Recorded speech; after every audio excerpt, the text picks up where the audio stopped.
మండలిలో ప్రతిపక్ష నేత షబ్బీర్ అలీ మాట్లాడుతున్నారు. లైవ్ చూద్దాం. చెప్తే అసలు ఇది వీకర్ సెక్షన్ లైన్ కట్టేదందుకు కాదు.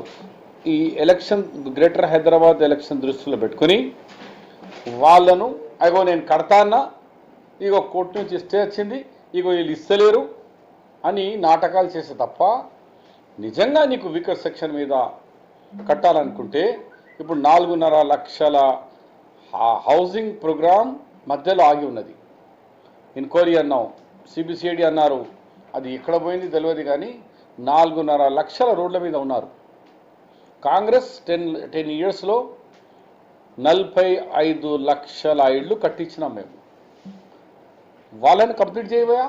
నీకు నిజంగా చిత్తశుద్ధి ఉండి దళితుల మీద కానీ వీకర్ సెక్షన్ బీసీస్ మీద ఉంటే ఆ బిల్డింగ్లు కంప్లీట్ చేసి, ఇదే గ్రేటర్ హైదరాబాద్లో 70,000 ఇళ్ళు మేము కట్టించి ఇచ్చినాం. మేము నువ్వు నీ ఇచ్చిన ఎలక్షన్ వాగ్దానాల్లో 2 బెడ్రూమ్ అది స్టార్ట్ చేయబోయా? అది లేనిది గ్రేటర్ హైదరాబాద్ ఎలక్షన్ దృష్టిలో పెట్టుకొని జూబ్లీ హిల్స్లో 2,10,000 ఇల్లు కడతాను, మరి ఏమైందో తెలియదు. ఇప్పుడు పార్సీ గుట్టాల పోయి 10,000 ఇల్లు, అది కూడా ఉస్మానియా యూనివర్సిటీ ల్యాండ్ తీసుకుంటా అంటే అది ఒప్పుకునేది లేదు. ఏ దానికైనా విద్యార్థులు కానీ ప్రైవేట్ సంఘాలు కానీ మా కాంగ్రెస్ పార్టీ కానీ అందరం కూడా 1 ఇంచ్ కూడా ఉస్మానియా యూనివర్సిటీ ల్యాండ్ తీసుకునేందుకు వీల్లేదు. హౌసింగ్ ఇంకా ఎక్కడైనా ల్యాండ్ తీసుకొని కట్టండి. మీరు మాట్లాడితే అమెరికా అంటున్నారు, లండన్ అంటున్నారు. లండన్లో కానీ అమెరికాలో కానీ న్యూయార్క్ సిటీలో కానీ సిటీ బయట హబ్, దాన్ని అక్కడ సబబ్ అంటారు. సబబ్లో అక్కడ ఒక చిన్న సిటీస్ కడతారు. దానికి మెట్రో కనెక్షన్స్ ఇస్తారు, ట్రాన్స్పోర్ట్ ఇస్తారు. అక్కడ ఇక్కడ రాత్రికి ఇక్కడ డ్యూటీ చేసుకొని మెయిన్ సిటీలో మళ్ళీ అక్కడికి పోయి ఉంటారు. కాలేజెస్ స్కూల్స్ అంటే అవుట్ ఆఫ్ సిటీ పెడతారు. అలాంటి ప్లానింగ్ చేసి మీరు కావాలంటే సబబ్ ఏర్పాటు చేయండి, కానీ చేసి వీకర్ సెక్షన్ హౌస్ అని కట్టండి. కానీ ఇదేం తమాషానా? ఏదంటే తీసుకుంటా, ఒక దినం పోలో గ్రౌండు, ఒక దినం పరేడ్ గ్రౌండు, ఒక దినం చెస్ట్ హాస్పిటల్, ఒక దినం గూగుల్ టెస్టు, ఇలాంటి మాటలు చెప్పి ఆయన ఎలక్షన్ ఎజెండా నుంచి పక్కకు జరపాలని కేవలం గ్రేటర్ హైదరాబాద్ ఎలక్షన్ దృష్టిలో పెట్టి మాట్లాడుతున్నారు. దానికి మేము పూర్తిగా వ్యతిరేకిస్తున్నాము. మేము ఏ ఎజిటేషన్కైనా వెనుక రావడం, మేము గట్టిగా పోరాడి ఉస్మానియా యూనివర్సిటీ రాబోయేది ఇప్పుడు 2018లో 100 ఇయర్స్ కాబోతుంది. కాబట్టి దాన్ని ఇంకా ల్యాండ్ ఇవ్వాలని డిమాండ్ చేస్తున్నాం, కానీ ల్యాండ్ తీసుకుంటే మాత్రం ఊరుకునేది లేదు. రెండవది,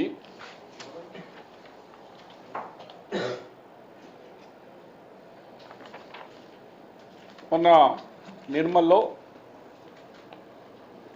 all India Congress vice president మా యువ నాయకుడైన రాహుల్ గాంధీ పదయాత్ర చాలా గ్రాండ్గా సక్సెస్ఫుల్ అయి రైతులకు ఒక కాన్ఫిడెన్స్, ఒక భరోసా ఇచ్చినారు.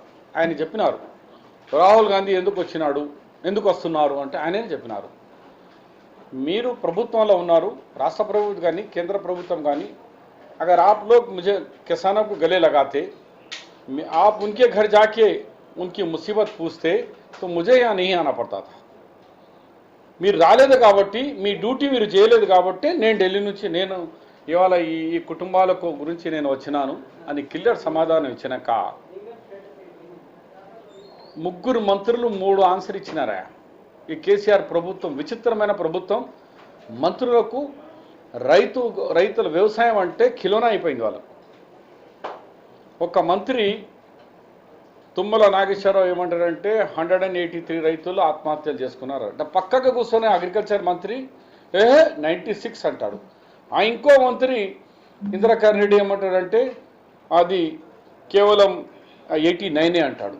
అంటే ఒక్కొక్క మంత్రి ఒక్కొక్క ఫిగర్ చెప్తున్నారు. ఈ ప్రభుత్వానికి సిగ్గుచేటు. మంత్రులకు కూడా అవగాహన లేదవా ఎంతమంది రైతులు చనిపోయినారని అనే ఒక ఫిగర్ తెలియదా? ఇదేనా మీ ప్రభుత్వం? అయినా సిగ్గుచేటు ఏంటంటే, తెలంగాణ గురించి పోరాడిన ఉద్యమం చేసిన దాంట్లో మంత్రులైన ఒక్కడు మాట్లాడతాడు. ఎందుకంటే పాపం వాళ్ళకి తెలుసు నిజంగా రైతులు చనిపోతున్నారు. మాట్లాడే వాళ్ళందరూ ఎవరు మాట్లాడుతున్నారంటే బంగారు తెలంగాణ, తెలంగాణ ద్రోహులు, తెలంగాణ రావద్దని అడ్డుపడిన తుమ్మల నాగేశ్వరరావు, పోచారం శ్రీనివాసరెడ్డి, అలాగే మహేందర్ రెడ్డి, అలాగే చందులాల్, డిప్యూటీ చీఫ్ మినిస్టర్గా కడియం శ్రీహరి.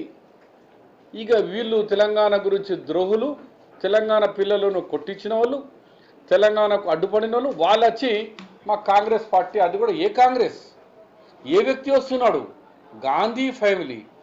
గాంధీ ఫ్యామిలీ నుంచే ఇదే రాహుల్ గాంధీ, ఇదే సోనియా గాంధీ తెలంగాణ ఇచ్చినారని గౌరవ ముఖ్యమంత్రి గారు అసెంబ్లీలో, కౌన్సిల్లో, బయట ఇచ్చినాక తెలంగాణ తల్లి అమ్మాను అని చెప్పి వచ్చిస్తే, ఇలా మంత్రులేమో ఏ గాంధీ ఆ గాంధీ అని మాట్లాడుతున్నారు. కాబట్టి నేను ఇవాళ మీ ముందు మంత్రి తుమ్మల నాగేశ్వరరావుకు ఛాలెంజ్ చేస్తున్నా. తుమ్మల నాగేశ్వరరావు